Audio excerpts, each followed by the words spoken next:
Hello guys, so welcome to the future success. Friends, आज हम अपने इस वीडियो में बात करने वाले हैं भारत के संविधान को लेकर, उसकी उद्देशिका को लेकर। जैसा कि आपने टाइटल में देखा होगा, हम इस वीडियो में आपको बताएंगे इसमें बहुत ही ज़्यादा इंपॉर्टेंट क्वेश्चन कौन से होते हैं जिसके सबसे ज़्यादा चांसेस होते हैं कंपटीशन एग्जाम्स में आने के। फ्रेंड्स, ये वीडियो सभी कंपटीशन एग्जाम्स के लिए बहुत ही ज़्यादा इंपॉर्टेंट है और भारत के संविधान की जो उद्देशिका है, प्रस्तावना है, हमारे लिए पढ़ना बहुत ही इंपॉर्टेंट होता है।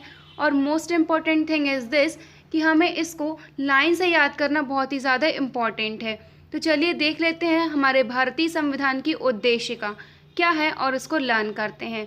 तो फ्रेंड्स, भारतीय संविधान की उद्देशिका है, हम भारत के लोग भारत को एक संपूर्ण प्रभुत्व संपन्न समाजवादी पंथनिरपेक्ष लोकतंत्रात्मक गणराज्य बनाने के लिए तथा उसके समस्त नागरिकों को सामाजिक, आर्थिक और राजनीतिक न्याय, विचार, अभिव्यक्ति, विश्वास, धर्म और उपासना की स्वतंत्रता, प्रतिष्ठा और अवसर की समानता प्राप्त करने के लिए तथा उन सब में व्यक्ति की गरिमा और राष्ट्र की एकता और अखंडता सुनिश्चित करने वाली बंधुता बढ़ाने के लिए दृढ़ संकल्पित होकर अपने संविधान सभा में आज तारीख 26 नवंबर 1949, बहुत ही ज़्यादा इम्पॉर्टेंट डेट है, ज़रूर याद रखिए। 26 नवंबर 1949 ईस्वी मिति मार्गशीर्ष शुक्ला सप्तमी सप्तम 2006 विक्रमी को एतद द्वारा इस संविधान को अंगीकृत, अधिनियमित एवं आत्मार्पित करते हैं। सो गाइज, ये थी हमारी संविधान की उद्देशिका, जिसको हमें लाइन से याद करना बहुत ही इम्पॉर्टेंट होता है। इसको आप पैराग्राफ में डिवाइड कर कर याद कर सकते हैं। और सबसे मोस्ट थिंग जो कि बहुत ही ज़्यादा इम्पॉर्टेंट है, जो ये वर्ड्स दिए गए हैं, संपूर्ण प्रभुत्व संपन्न समाजवादी पंथ निरपेक्ष, ये वर्ड्स लाइन से बहुत ही ज़्यादा इम्पॉर्टेंट होते हैं, याद रखना। सो गाइस, संविधान की जो उद्देशिका है उसमें कितने बार अमेंडमेंट हुआ है, ये बहुत ही बार क्वेश्चन पूछा जाता है। तो फ्रेंड्स, इसका आंसर है कि इसमें सिर्फ एक ही बार अमेंडमेंट हुआ है। सो फ्रेंड्स, कुछ जान लेते हैं इनके बारे में, इम्पॉर्टेंट बातें संविधान की उद्देशिका के बारे में क्या है, वो मुख्य बातें जो कि हमें याद रखना बहुत ही ज़्यादा इम्पॉर्टेंट है। तो फ्रेंड्स, सबसे पहली चीज़ संविधान की प्रस्तावना, उसे हम संविधान की कुंजी भी कहते हैं। और प्रस्तावना के अनुसार संविधान के अधीन समस्त शक्तियों का केंद्र बिंदु तथा स्रोत भारत के लोग हैं। संविधान में जो भी बात कही गई है उसका जो केंद्र बिंदु और स्रोत हैं वो हम सभी यानी कि भारत के लोग ही हैं। और प्रस्तावना में लिखित शब्द यथा हम भारत के लोग, फ्रेंड्स यहाँ पर जो वर्ड लिखा है हम भारत के लोग, इस संविधान को अंगीकृत, अधिनियमित और आत्मार्पित करते हैं। ये हमारी संप्रभुता का उद्घोष करता है, संप्रभुता को बताता है। फ्रेंड्स, जान लेते हैं संविधान में वो फर्स्ट अमेंडमेंट कौन सा था और कब हुआ। सो गाइस, वो अमेंडमेंट था 42वां संविधान संशोधन अधिनियम, जो कि 1976 के द्वारा इसमें 3 वर्ड्स ऐड किए गए थे, 3 वर्ड्स जोड़े गए थे हमारे संविधान की प्रस्तावना में, उसकी उद्देशिका में। तो फ्रेंड्स, वो 3 वर्ड्स कौन से थे? वो 3 वर्ड्स जो जोड़े गए थे वो थे समाजवादी, पंथ निरपेक्ष एवं राष्ट्र की अखंडता। ये 3 वर्ड्स संविधान की उद्देशिका में जोड़े गए थे 42वां संविधान संशोधन 1976 के द्वारा। सो फ्रेंड्स, देखते हैं और कौन से ऐसे क्वेश्चंस हैं जो हमारे संविधान की उद्देशिका से निकल कर आते हैं और कई बार पूछे जा चुके हैं और आने वाले टाइम में ऑल कॉम्पिटिशन एग्जाम्स के लिए बहुत ही ज़्यादा इम्पॉर्टेंट है और अक्सर पूछे जाने वाले हैं। हमारा फर्स्ट क्वेश्चन है, भारतीय संविधान का प्राधिकार स्रोत कौन है? तो फ्रेंड्स, जैसे कि हमने अपनी संविधान की उद्देशिका के स्टार्टिंग में ही आपको बताया था, इसके प्राधिकार स्रोत हैं भारत के लोग। भारत के लोग इसका करेक्ट आंसर है। नेक्स्ट क्वेश्चन है हमारा, भारत के संविधान की प्रस्तावना में समाजवादी, धर्मनिरपेक्ष शब्दों को किस संशोधन द्वारा जोड़ा गया? तो फ्रेंड्स, ये संशोधन था 42वां संविधान संशोधन, जो कि हुआ था 1976 में। तो फ्रेंड्स, 42वें संशोधन द्वारा मैंने आपको कुछ वर्ड्स जोड़े गए थे जो कि बताया था, तो वो थे समाजवादी, धर्मनिरपेक्ष, एकता और अखंड था। तो फ्रेंड्स, बात करते हैं हमारा नेक्स्ट क्वेश्चन, जो कि हमारा थर्ड क्वेश्चन है, संविधान की प्रस्तावना में भारत को कहा गया है? तो फ्रेंड्स, भारत को संविधान की प्रस्तावना में क्या कहा गया है? सर्वसत्ताधारी, समाजवादी, धर्मनिरपेक्ष, लोकतांत्रिक गणराज्य। इसका सही आंसर यही है। फ्रेंड्स, देखते हैं हमारा फोर्थ क्वेश्चन, जो कि है भारत की एक धर्मनिरपेक्ष राज्य है इसका मतलब है कि भारतीय राज्य। तो फ्रेंड्स हमें यहाँ पर धर्मनिरपेक्ष राज्य का मतलब बताना है। तो फ्रेंड्स धर्मनिरपेक्ष राज्य का मतलब है किसी धर्म का समर्थन ना करना, किसी निश्चित धर्म का समर्थन नहीं करता है हमारा भारत देश, इसलिए इसे धर्मनिरपेक्ष राज्य कहा जाता है। हमारा 5th क्वेश्चन है, गणतंत्र होता है। तो फ्रेंड्स गणतंत्र क्या होता है? तो गणतंत्र जहाँ राज्य पर अध्यक्ष वंशानुगत रूप से ना हो। तो फ्रेंड्स वो राज्य जहाँ पर कोई भी अध्यक्ष वंशानुगत रूप से नहीं होता है वो होता है गणतंत्र। फ्रेंड्स यहाँ पर गणतंत्र का मीनिंग आपको पता चला होगा, ये कई बार क्वेश्चन आ चुका है हमारे एग्जाम्स में और आने के चांसेस भी इसके बहुत रहते हैं। हमारा नेक्स्ट क्वेश्चन है, भारतीय संविधान की उद्देशिका में परिवर्तन किस संशोधन अधिनियम में किए गए थे? तो फ्रेंड्स ये क्वेश्चन हम कई बार रिपीट कर चुके हैं, ये फिर से हमारा क्वेश्चन आ गया है जिसका आंसर है 42वां संविधान संशोधन, जो कि हुआ था 1976 में।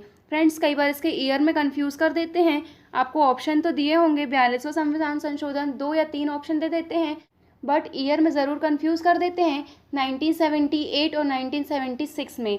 तो फ्रेंड्स ज़रूर याद रखिए ये 1976 का ही अमेंडमेंट था जो कि 42 अमेंडमेंट था। हमारा नेक्स्ट क्वेश्चन है, प्रस्तावना का वह प्रावधान जो सभी वयस्क नागरिकों को मतदान का अधिकार प्रदान करता है क्या कहलाता है? तो फ्रेंड्स ये जो अधिकार है वो प्रजातंत्र कहलाता है, जो कि हमें मतदान का अधिकार प्रदान करता है वो है प्रजातंत्र। हमारा नेक्स्ट क्वेश्चन, संविधान की उद्देशिका प्रस्तावना का संशोधन कितनी बार किया गया? तो गाइज ये मैंने आपको स्टार्टिंग में ही बताया था, उद्देशिका में सिर्फ एक ही बार अमेंडमेंट हुआ है, एक ही बार संशोधन हुआ है, और जो कि 42वां अमेंडमेंट 1976 था। हमारा नेक्स्ट जो क्वेश्चन है, किस वर्ष भारत एक प्रभुत्व संपन्न प्रजातांत्रिक गणराज्य बना? तो फ्रेंड्स ये बना था 1950s में, 1950 में प्रजातांत्रिक गणराज्य बन चुका था भारत। हमारा नेक्स्ट क्वेश्चन देख लेते हैं, 10th क्वेश्चन है हमारा, निम्नलिखित में से किस तिथि को भारतीय संविधान लागू किया गया? फ्रेंड्स आप सभी ये जानते होंगे 26 जनवरी 1950 जिसे हम गणतंत्र दिवस के रूप में मनाते हैं, इसी दिन हमारा संविधान लागू हुआ था 26 जनवरी 1950। Don't be confuse in the options 1947 और द 1950s। तो फ्रेंड्स हमारा नेक्स्ट 11th क्वेश्चन, भारतीय संविधान की प्रस्तावना प्रायम्बल ऑफ इंडियन कॉन्स्टिट्यूशन में जिन आदर्शों और उद्देश्यों की रूपरेखा रखी गई थी उनके आगे व्याख्या कहाँ की गई है? तो फ्रेंड्स उसके आगे की व्याख्या हमारे मूल अधिकार, राज्य की नीति निर्देशक सिद्धांतों और मूल कर्तव्यों में है। इसका करेक्ट आंसर ए है। हमारे प्रस्तावना के बाद जो भी उद्देश्यों की रूपरेखा है वो हमें मूल अधिकार और नीति निर्देशक सिद्धांतों और मूल कर्तव्यों में ही मिलती है। गाइस देख लेते हैं हमारा 12th क्वेश्चन, भारत की संप्रभुता, एकता और अखंडता को अक्षुण्ण बनाए रखने तथा उसकी रक्षा करने का प्रावधान किया गया था। तो फ्रेंड्स ये कब किया गया है, कहाँ किया गया है? तो फ्रेंड्स ये प्रावधान किया गया है प्रस्तावना में। इसका करेक्ट आंसर है बी। प्रस्तावना में ही हमने ये वर्ड्स ऐड किए हैं और इनको अक्षुण्ण बनाए रखने की रक्षा का प्रावधान किया गया है। सो गाइस हमारा 13 नंबर का जो क्वेश्चन है वो है, संविधान के अंतर्गत भारतीय लोकतंत्र के आदर्शों को हम कहाँ देख सकते हैं? तो फ्रेंड्स संविधान के अंतर्गत जो लोकतंत्र के आदर्श हैं वो हमें मिलते हैं प्रस्तावना में। गाइस ये क्वेश्चन भी कई बार आ चुका है और ज़्यादातर चांसेस रहते हैं इसके पूछे जाने के। हमारा 14th क्वेश्चन देख लेते हैं जो कि नेक्स्ट क्वेश्चन है, भारत में लौकिक सार्वभौमिकता है क्योंकि संविधान की प्रस्तावना प्रारंभ होती है हम भारत के लोक शब्दों से। गाइज हमने अभी भारतीय संविधान की उद्देशिका पढ़ी जिसमें हम भारत के लोग से संविधान की उद्देशिका प्रारंभ होती है, इसीलिए भारत में लौकिक सार्वभौमिकता है। हमारा नेक्स्ट क्वेश्चन है, भारत को एक गणराज्य मुख्य रूप से माना जाता है क्योंकि राज्याध्यक्ष का चुनाव होता है। फ्रेंड्स हमारे देश में राज्याध्यक्ष का चुनाव के कारण ही हम भारत को एक गणराज्य बोलते हैं, उसके रूप में मानते हैं। हमारा जो नेक्स्ट 16 नंबर का क्वेश्चन है वो है, कल्याणकारी राज्य का उद्देश्य है। तो फ्रेंड्स कल्याणकारी राज्य का उद्देश्य क्या है? तो वो है कमज़ोर वर्गों के कल्याण का प्रबंधन करना। हमारे देश में इस पर ज़्यादा ध्यान दिया जाता है, इसीलिए कल्याणकारी राज्य का उद्देश्य कमज़ोर वर्गों के कल्याण का प्रबंध करना रखा गया है। गाइस 17 नंबर का क्वेश्चन देख लेते हैं। संविधान की प्रस्तावना सभी भारतीय नागरिकों को निम्न में से कौन सा एक उपलब्ध कराने के लिए वादा नहीं करती। फ्रेंड्स, यहाँ पर भारतीय संविधान में जो कि है पूजा की समानता, इसमें भारतीय नागरिकों को पूजा की समानता उपलब्ध कराने के लिए वादा नहीं किया जाता है।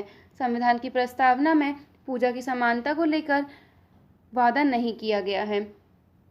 गाइस देखते हैं हमारा 18 नंबर का क्वेश्चन। इन क्वेश्चंस को ज़रूर याद कर लीजिए, बहुत ही ज़्यादा मोस्ट इम्पॉर्टेंट क्वेश्चन है हमारे ऑल कॉम्पिटिशन एग्जाम्स को लेकर। हमारा 18 नंबर का क्वेश्चन है, भारतीय संविधान की प्रस्तावना में देश का कौन सा नाम उल्लेखित है। फ्रेंड्स, भारतीय संविधान की जो प्रस्तावना है उसमें भारत और इंडिया नाम देश का उल्लेखित है, और हम भारतीय संविधान की जो प्रस्तावना है उसमें भारत और इंडिया नाम देश का पढ़ते हैं। गाइस हमारा 19 नंबर का क्वेश्चन है, भारतीय संविधान की प्रस्तावना के अनुसार भारत के शासन की सर्वोच्च सत्ता किसमें निहित है। तो गाइस यहाँ पर हमारे भारतीय शासन की सर्वोच्च सत्ता है वो निहित है जनता में, यानी कि हम में। गाइस यहाँ पर हमारे देश में जनता को ज़्यादा महत्व दिया जाता है, इसीलिए सर्वोच्च सत्ता जनता में ही निहित कहलाती है। भारतीय संविधान की आत्मा किसे कहा गया है। तो फ्रेंड्स, भारतीय संविधान की आत्मा है कि प्रस्तावना को ही भारतीय संविधान की आत्मा कहते हैं। ये question UPSC, MPPSC, SSC, banking, railway सभी कंपटीशन एग्जाम्स में पूछा जाता है और अक्सर कई बार रिपीट होता है। गाइस देखते हैं हमारा नेक्स्ट क्वेश्चन, जो कि है भारतीय संविधान के किस भाग में स्पष्ट रूप से घोषणा की गई है कि भारत एक धर्मनिरपेक्ष राज्य है। तो फ्रेंड्स, भारत एक धर्मनिरपेक्ष राज्य है, ये हमने भारतीय संविधान की प्रस्तावना में ही अभी पढ़ा था और यही इसका करेक्ट आंसर है। हमारा 22 नंबर का क्वेश्चन, भारत की संप्रभुता किस में निहित है। तो फ्रेंड्स, इसकी संप्रभुता, हमारे देश की जो संप्रभुता है वो भारत की जनता में ही निहित है। हमारा जो 23 नंबर का क्वेश्चन है वो है, भारतीय सभा में प्रस्तुत उद्देश्य प्रस्ताव में अभिव्यक्ति विचार और भारतीय संविधान के किस भाग में पूर्णतः शामिल किया गया है। तो फ्रेंड्स, ये शामिल किया गया है प्रस्तावना में। भारतीय सभा में प्रस्तुत जो उद्देश्य प्रस्ताव है उसमें अभिव्यक्ति विचार को भारतीय संविधान की प्रस्तावना में ही पूर्णतः रूप से सम्मिलित किया गया है। और last but not the least question is, समाजवाद का अर्थ क्या है। तो फ्रेंड्स, समाजवाद का अर्थ है सामाजिक न्याय। आई होप फ्रेंड्स आप सभी को बहुत ही यूज़फुल रहेगा ये वीडियो, एंड आपको भारतीय संविधान की उद्देशिका से जो मैंने ये 24 क्वेश्चंस बताए हैं बहुत ही काम आने वाले हैं, बहुत ही इम्पोर्टेंट है सभी कंपटीशन एग्जाम्स के लिए। तो प्लीज़ इसको ध्यान से पढ़िए और ज़रूर लर्न कीजिएगा। आज के लिए सिर्फ इतना ही, मिलते हैं नेक्स्ट वीडियो में। अगर आपको वीडियो अच्छी लगी है तो प्लीज़ जल्दी से लाइक कर दीजिए, कमेंट में ज़रूर बताइए, और जो भी क्वेरी है आप मुझसे कमेंट में पूछ सकते हैं। फ्रेंड्स, अगर आपने चैनल सब्सक्राइब नहीं किया हुआ है तो प्लीज़ जल्दी से सब्सक्राइब कर लीजिए। हम इसी तरह की बहुत ही अच्छी वीडियो आपके लिए लाते रहेंगे। Thank you for watching.